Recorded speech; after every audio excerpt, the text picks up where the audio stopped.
अध्यक्ष महोदय, मैं एक सरकारी प्रस्ताव के माध्यम से प्रस्ताव प्रस्तुत करता हूं कि अयोध्या में गत 22 जनवरी 2024 को श्री रामलला की प्राण प्रतिष्ठा के बारे में आज इस गरिमामय सदन में धन्यवाद प्रस्ताव प्रस्तुत करना मेरे लिए परम सौभाग्य का विषय है। श्री राम मंदिर की पुनः स्थापना से आज हर भारतवासी प्रफुल्लित और गौरवान्वित महसूस कर रहा है। हरियाणा के लोगों के साथ साथ यह गरिमामय सदन उन सब महानुभावों के प्रति आभार व्यक्त करता है जिन्होंने मनसा वाचा कर्मणा इस अद्भुत उपलब्धि में योगदान दिया है। भगवान श्री राम हमारे आराध्य हैं और इस विशाल राष्ट्र की ऊर्जा के स्रोत हैं। वे हमारे लिए प्रेरणा भी हैं और मार्गदर्शक भी।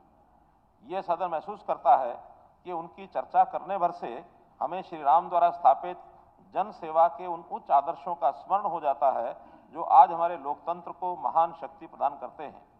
राम राज्य भारतीय सांस्कृतिक और आध्यात्मिक चिंतन की एक महत्वपूर्ण अवधारणा है जो आदर्श शासन की कल्पना करती है। राम राज्य का आदर्श एक ऐसे समाज की कल्पना करता है जहां न्याय, समानता, भाईचारा और खुशहाली है। भारतीय संस्कृति में राम राज्य की अवधारणा न केवल एक राजनीतिक या सामाजिक आदर्श के रूप में मानी जाती है, बल्कि यह आध्यात्मिक और नैतिक मूल्यों की भी प्रतिष्ठा करती है।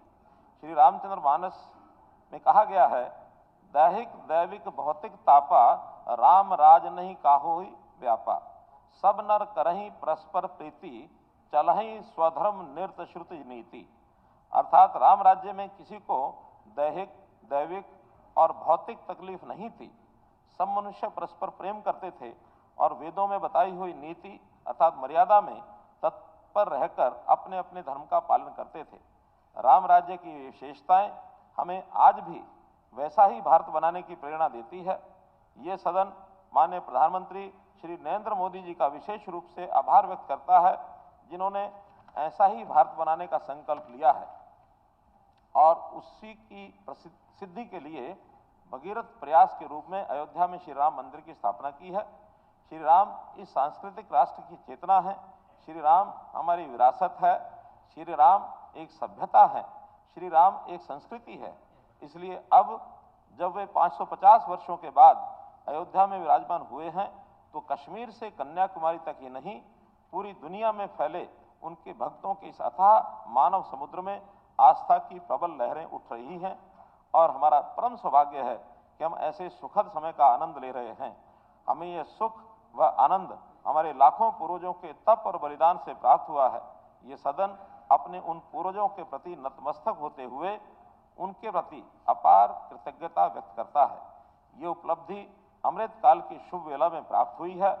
ये अगले 25 वर्षों में एक सशक्त, समावेशी और समृद्ध भारत बनाने के महत्वाकांक्षी विजन को प्राप्त करने का शुभ संकेत है। मैं इस गरिमामय सदन के समक्ष हरियाणा वासियों की भावनाओं से ओतप्रोत यह धन्यवाद व बधाई प्रस्ताव प्रस्तुत करता हूं।